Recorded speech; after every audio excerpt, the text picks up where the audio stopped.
Hi, my name is Allayna, and this is what I did for 14 days in isolation.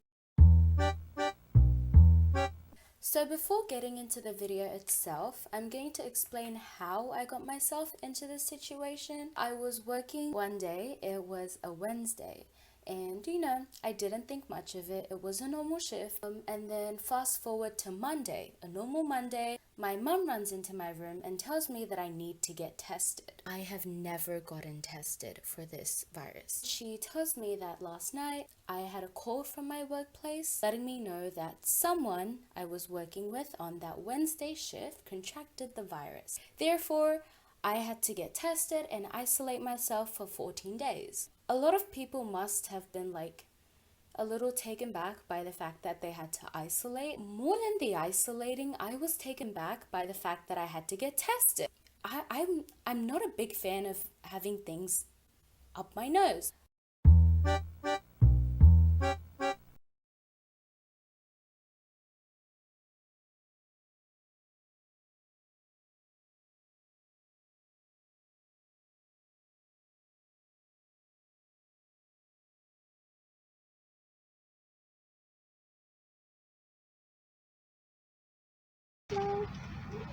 I try to be very gentle, it's not gonna hurt, almost there. Perfect.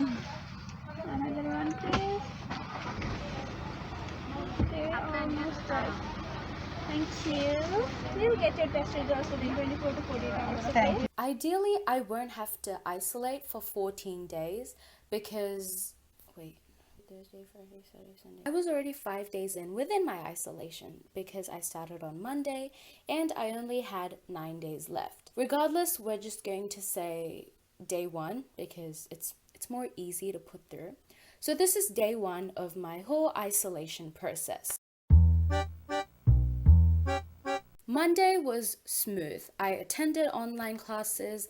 I had my food delivered outside this door. I didn't do anything spectacular. In mind, I wanted this to be the most productive 9 days I had in my life. And it sort of was. Not really, but sort of was. Day one, I wanted to start with something a little more subtle, not like bang myself into some new arts and craft and force myself to learn a skill. I found some origami paper in my cupboard somewhere and decided to make a velociraptor. Avid Jurassic World fan. That was day one. Day two, nothing much special. Did some more origami, some online schooling. Day three, I had found a plant that I bought around February, March, beginning of this year, but never had time to actually nourish it and take care of it. Let me actually take the plant. It's actually like a crocodile and it has like hair on it. You'll see me grow it. It comes in this package of the pot, I would say, a soil pellet, seeds, and like instructions. You pour water into the soil pellet, it becomes like huge, and like you wait until it like actually like feels like soil. You like kind of like open a bit, put some seeds in, cover it, water it every day, and it grows so fast. Like this is like 2 weeks after, and it's like, yeah. So it's growing amazing. Day four,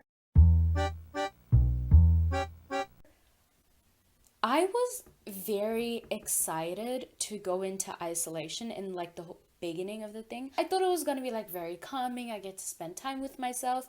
The only thing I wasn't a big fan of was like how small my room was, but that's okay. Day four made me really rethink that because I missed like looking into the eyes of people and talking to them. Now I'm very like gloomy. I think it was from this point on I became very like grumpy and like I was just in this like ugh kind of mood. Day four was when I started to venture into the world of binge watching K-dramas to the point where I finished like 4 in a few days. I finished The King, Two Worlds Apart, Nevertheless, Weightlifting Fairy. Day 5. Here's a little update on my plant.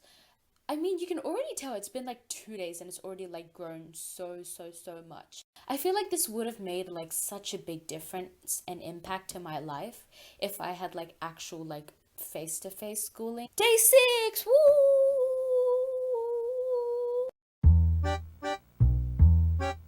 Day 6 was probably my favorite or most exciting day.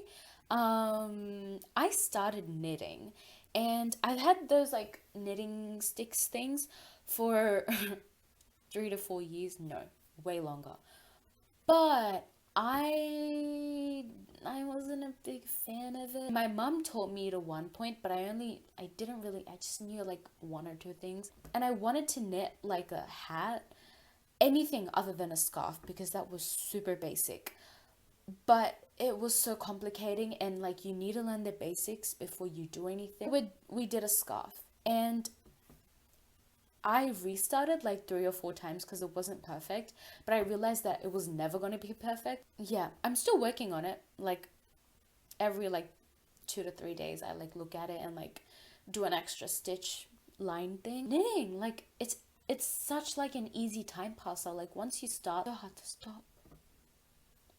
Other than knitting, day 6 was special because we celebrated Onam, which if you don't know is a festival in Kerala. We celebrated Onam once again in isolation.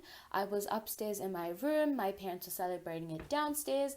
I had a little, like Ona Sadhya. If you want to know more about that, you can watch our Onam video. I did like video call them. It was super like boring without the family. I can like hear them make jokes and laugh from upstairs, so that was kind of emotional. Day 7. It had been officially a week in isolation. If I were to talk about anything I learned, it was that I should appreciate the contact I had with humans. Never going to take that for granted ever again. Whenever I needed anything, I would like call the family downstairs on their phone. They would like pick up, and I'd like scream and they could hear me from like, basically I was finding like entertainment and like the dumbest things ever. Day 8. We are going back to knitting. Knitting was really like a stress reliever. Once I started, I didn't really know. I just like kept going. It was super fun. So this is a view from my room. Basically, it's the park, other houses. I've been like looking at this for like the last 9 days. Anything I've learned, there's a lady that comes to exercise every day. That might be a little creepy, but it's the only thing that's helping. I think now is when I realize that I have a lot of things to do in my life other than go on my phone. Other than origami, I was listening to music, and I also started listening to the podcast Serial, which was about like the case of Adnan Syed, and that really got my brain thinking. So I spent a lot of the day doing research on that, research on some other cases, listening to Rotten Mango, which is hosted by Stephanie Sue and Mr. Mango, but amazing. Did some catching up on the TV shows I was binging, and yeah, that was a pretty good day. Day 10 was my final day. As I was already like 4 or 5 days, I don't know, 4 days into my isolation when I started. So day 10 was my final day. I once again had to get tested for this day.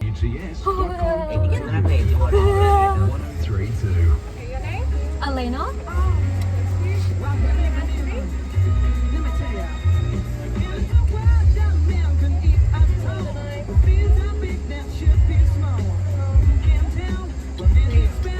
Thank you.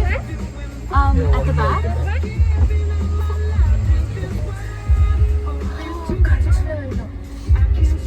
It wasn't as bad as the first one. The first test was, what? It just straight in. And like I could like feel the tingles on my like over here. and like I was crying. After both tests, I was crying. That's disgusting. So that was my isolation journey. If anything, I learned that there are so many things that I have in my room and like activities that I should do, but I don't do it because I'm so invested in like my phone or like my computer, when there's like so many things that I can do. Like I did origami, I did knitting, I cleaned, listened to a new podcast. When I invested my time into things other than social media, I was able to kind of like calm myself, because no, I wasn't like connecting with the outside world, but I felt like a sense of connecting with myself. That's what like got me going through the process. Like, anyways, thank you for watching. If you liked it, hit the like button. If you have anything to say, comment down below. If you really, really liked it, subscribe. See you in the next video. Bye bye.